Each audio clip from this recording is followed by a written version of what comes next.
Indira park ధర్నా చౌక్ వేదికగా BC కాంట్రాక్టర్ల గర్జనతో తెలంగాణ కదిలింది. ప్రభుత్వ టెండర్లలో బీసీ కాంట్రాక్టర్లకు చట్టబద్ధంగా దక్కాల్సిన 42% రిజర్వేషన్లు వెంటనే అమలు చేయాలని డిమాండ్ చేస్తూ ఇందిరా పార్క్ వద్ద వేలాది మంది ఒకే స్వరంతో గలమెత్తారు. మాకు మా హక్కు కావాలి, ఇప్పుడే కావాలి. ఈ మహాధర్నాకు ఎమ్మెల్సీ తీన్మార్ మల్లన్న సంఘీభావం తెలుపుతూ ప్రభుత్వంపై ఘాటు విమర్శలు గుప్పించారు. ఈ సందర్భంగా మల్లన్న మాట్లాడుతూ, మీ పోరాటం న్యాయం, మేమంతా మీతోనే ఉన్నాం. హామీలు ఇచ్చిన ప్రభుత్వం మాట తప్పింది. ఇప్పుడు హక్కు కోసం బీసీలు రోడ్డెక్కాల్సిన పరిస్థితి వచ్చింది. రాజకీయాల్లో రిజర్వేషన్లు ఉన్నట్లే టెండర్లలో కూడా సమాన వాటా ఉండాలి. బీసీలు వెనకబడిన వారు కాదు, ఒకటైతే శక్తి ఏంటో చూపిస్తారు. బీసీలు ఒకటైతే రాజకీయ సమీకరణాలే మారిపోతాయి. రేపటి తెలంగాణలో బీసీల స్వాభిమాన రాజ్యం కావాలి. చివరగా ఆయన హెచ్చరించారు, 42% రిజర్వేషన్లు వెంటనే అమలు చేయాలి.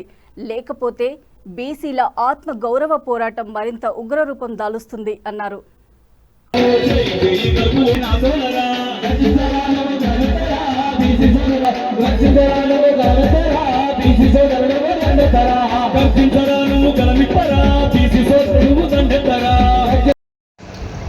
న్యాయమైన డిమాండ్ 42% వాటా బీసీ కాంట్రాక్టర్లకు ఇస్తామని చెప్పి కాంగ్రెస్ పార్టీ తన ఎన్నికల మేనిఫెస్టో పేజీ నెంబర్ 16లో 3వ పాయింట్ గా పెట్టినటువంటి అంశం. తెలంగాణ రాష్ట్రం ఏర్పడితే బీసీలకు 42% రిజర్వేషన్ రాజకీయంగా ఎట్లా ఇస్తాయేమో అలాగే బీసీ కాంట్రాక్టర్లకు కూడా 100కి 42 కాంట్రాక్టులు బీసీలకే ఇస్తామనేటువంటి మాట కాంగ్రెస్ పార్టీ తన మేనిఫెస్టోలో పెట్టింది. నేను అడుగుతా ఉన్న సోదరులారా, మీ అందరికీ తెలుసు, రాజకీయ రిజర్వేషన్ విషయానికి వస్తే స్థానిక సంస్థల్లో సౌండ్ చూసుకో బాబు, స్థానిక సంస్థల్లో బీసీలకు 42% రిజర్వేషన్ ఇస్తామని ఓ దొంగ బిల్లు పెట్టి హైకోర్టుకు ఇంకొక రెడ్ అయిన తోలిచ్చి ఆ బిల్లు ఆగిపోయేటట్టు చేసి హైకోర్టు కొట్టేసేటట్టు చేసినటువంటి ఈ దుర్మార్గమైనటువంటి ప్రభుత్వం, ఈ ముఖ్యమంత్రి గారు ఏం చెప్తా ఉన్నాడు, అది కోర్టులో ఆగిపోయింది. Indira Sahani case, union of India case అడ్డం పడతా ఉంది. 50% రిజర్వేషన్ దాటితే సుప్రీంకోర్టు ఒప్పుకుంటలేదనేటువంటి మాట చెప్పారు. సరే, బీసీలకు రాజకీయ రిజర్వేషన్, ఉద్యోగ రిజర్వేషన్, విద్యా రిజర్వేషన్ ఇవ్వడానికి 50% స్లాబ్ దాటుతుందని చెప్తా ఉన్నారు కదా.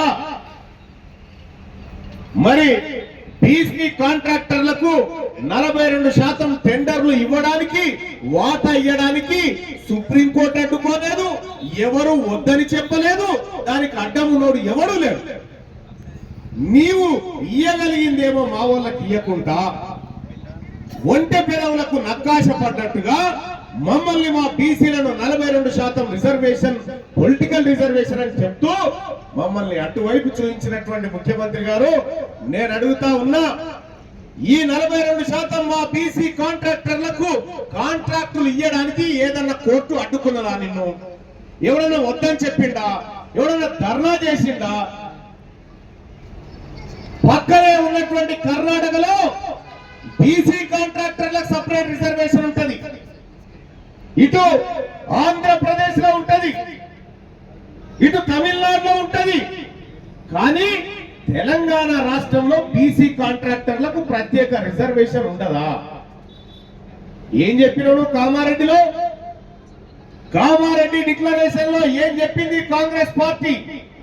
బీసీ కాంట్రాక్టర్లకు 42% రిజర్వేషన్ ఇస్తాం, సివిల్ కాంట్రాక్ట్లలో ఇస్తాం, మెయింటెనెన్స్ వర్క్లలో ఇస్తాం అనేటువంటి మాట అందులో చెప్పారు.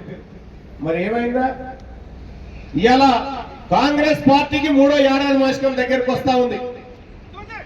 3వ ఏడాది మాసికమిగా ఇంకా 4 రోజులు అయితే ఏదే మరి ఎటుపోయింది మా కాంట్రాక్టర్లది బీసీ 42% బిల్లు? దాని మీద సప్పుడు చేయరు, అది ఇయ్యడు. ఎందుకు ఇయ్యడు? పుట్టుకున్న ఈ బీసీ కాంట్రాక్టర్లకు కనుక రిజర్వేషన్ ఇస్తే రేపొద్దున ఈ బీసీ కాంట్రాక్టర్లంతా క్లాస్ 1 కాంట్రాక్టర్లుగా తయారైపోయి పెద్ద పెద్ద కాంట్రాక్టులు చేసి ఆర్థికంగా స్థిరపడితే మా రెడ్ల ముడి మీద అంటారని వీళ్ళకి భయపడి, అందుకోసమే తన్నుడు తప్పదు వెనుకనో ముందు